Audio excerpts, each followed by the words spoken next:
হামলার ব্যাপারে যে পরিকল্পনা যেটি ফাঁস হয়েছে গোয়েন্দা প্রতিবেদনের বরাত দিয়ে, এটির বিষয়টি কি? এটি মূল পরিকল্পনাকারী হচ্ছেন পিনাকি ভট্টাচার্য।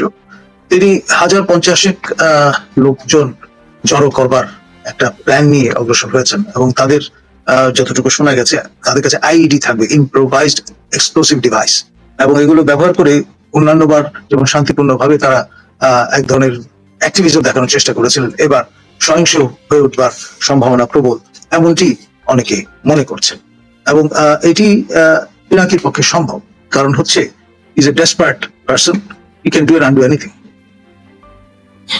আমি একটা কপি পেয়েছি, সঙ্গত কারণে এখানে আমরা দেখাচ্ছি না আমি, সেখানে তারা বলছে কেমন পরিকল্পনা করে এটি করা হবে। সামনের সারিতে থাকবে নারীরা, তাদেরকে একটা মানব ঢাল হিসেবে ব্যবহার করা হবে। যদি একটু বিস্তারিত বলতেন যে আপনি যা যা শুনেছেন এবং যেই গোয়েন্দা রিপোর্টের নামে যে কাগজপত্রগুলি আমরা পাচ্ছি সেগুলোর সত্যতা কতখানি?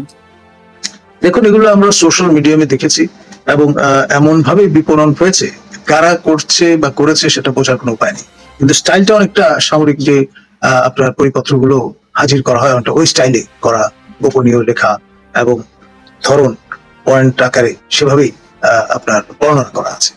কিন্তু আমার মনে হচ্ছে এটি প্রচারণার অংশ।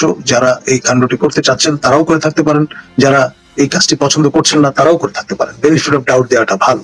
তবে এটি যে একটি হীন চক্রান্ত এবং এই ব্যাপারে আর যাই হোক, পিনাকি ভট্টাচার্য কিন্তু কোনো রাগঢাক করছেন না। তিনি অলরেডি প্রস্তাব করে ফেলেছেন কাকে রাষ্ট্রপতি পদে বসাতে চান। আবার যারা তাকে চেনে তারা বলছেন যে আসলে বিএনপিকে পেসিফাইড অবস্থায় রাখার জন্য এই প্রস্তাব করেছেন।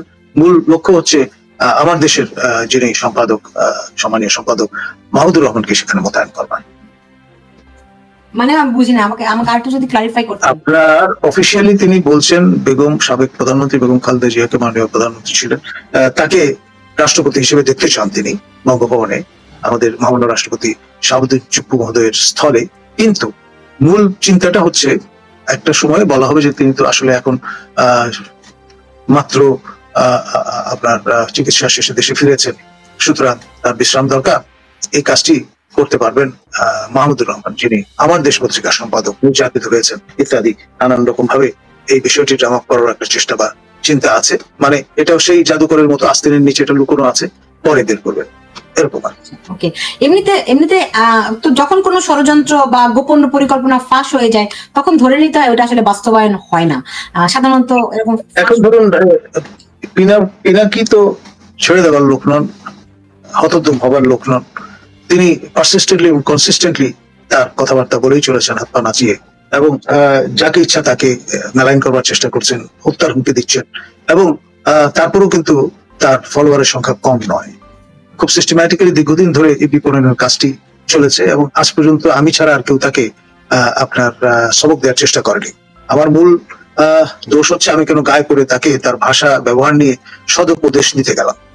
আমি বলেছিলাম তিনি যেই ঢঙে যেই ভাষায় কথা বলছেন তা উচ্ছ্রিতা জনিত অপচন, এটি তার ভালো লাগেনি। তিনি আমাকে প্রথমে গালাগাল দিয়ে বলেছেন আমি বিএনপির ফেউ, তারেক সহ, তারেক মানে আমজাওতা পার্টির তরুণ তুর্কি নেতা, তাকেও গালাগাল করেছেন। তারপর তিনি তার দুই লেসপেন্সারকে লেরিয়ে দিয়েছেন, লেফটেন্যান্ট কর্নেল অবসরপ্রাপ্ত মুস্তাফিজ, যিনি পিএনজি পার্সোনাল নন গ্রাটা, এবং এনামুল কবির নামে আরেক ভদ্রলোক। এরা নানান ভাবে দেখেছেন যে তাদের ক্ল্যারিয়ন বলে কেউ সাড়া দিচ্ছে না, মিডিয়া আমাদেরকে ডাকছে, আমরা কথা বলছি, এটি তাদের ভালো লাগছে না। তখন তারা দুর্নীতির স্টিগমা যাতে আরোপ করা যায় সেই জন্য দুদককে ব্যবহার করার চেষ্টা করেছেন, আহ্বান করেছেন, এবং তারপরেও এখন চেষ্টা করছেন যে কিভাবে আপনার বাহিন্ড দ্য বার ঢুকিয়ে দিয়ে মজা পাওয়া যায়। বুঝতে পেরেছি। এখন সেনাবাহিনী কি করছে, সেনাপ্রধান কি করছেন?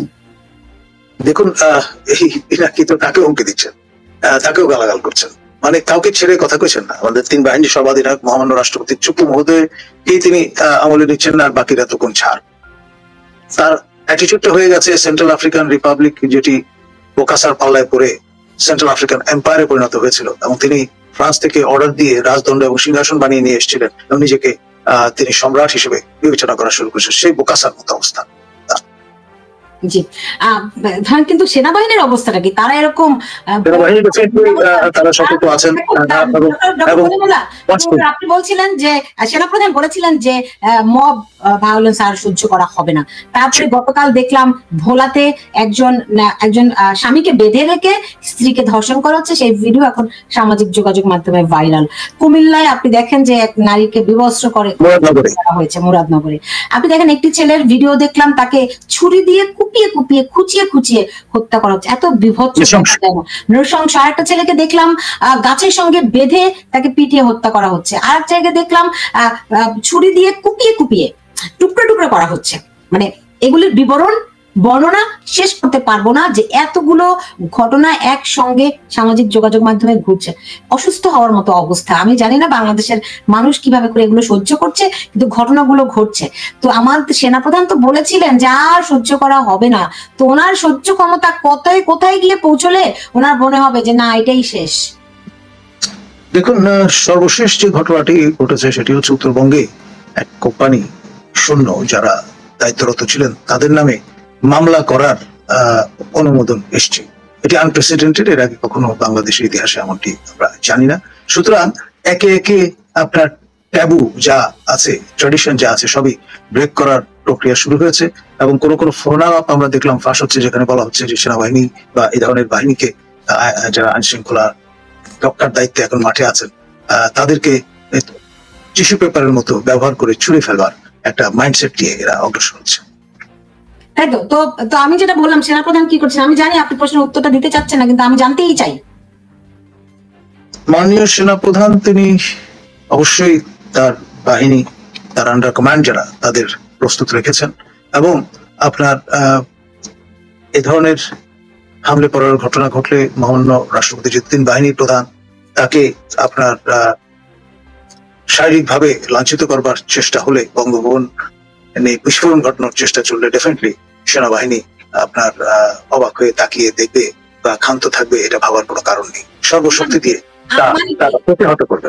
মানে কি, সেনাপ্রধান তো ওই 5ই আগস্ট জাতির উদ্দেশ্যে ঘোষণা দিয়েছিলেন আপনারা আমার উপর আস্থা রাখতে পারেন। তারপরে তো আমরা দেখছি প্রতিদিন মানুষকে পিটিয়ে হত্যা করা হচ্ছে। আজকে নারীদের কোনো নিরাপত্তা নেই। বাংলাদেশ আজকে বিবস্ত্র, বাংলাদেশ আজকে উলঙ্গ হয়ে পড়েছে।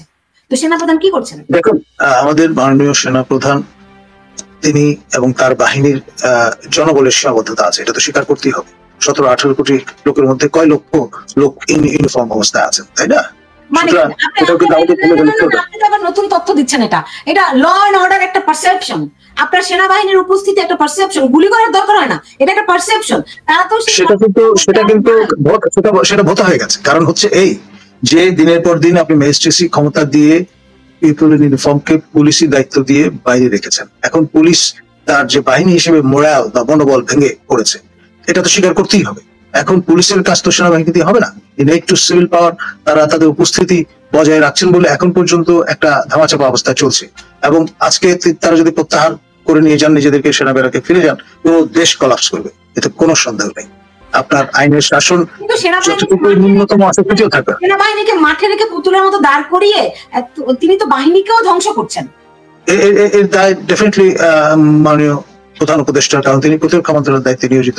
তাকে সহায়তা করার জন্য সেখানে যুক্ত হয়েছেন আমাদের মাননীয় নিরাপত্তা উপদেষ্টা খলিল রহমান। তারা কিন্তু দায় এড়াতে পারেন না। ডেফিনেটলি পলিসি ডিকটামটা তো তাদের কাছ থেকে আসছে। আমরা দেখলাম যে নিরাপত্তা উপদেষ্টা খলিলুর রহমান গেলেন চায়নাতে, যেখানে যাওয়ার কথা ছিল সেনাপ্রধানের। তো বিষয়টা কি দাঁড়ালো? এখন অ্যাজ পার র্যাঙ্ক স্ট্যাটাস মন্ত্রী মর্যাদায় যিনি আসীন আছেন, তিনি প্রোটোকল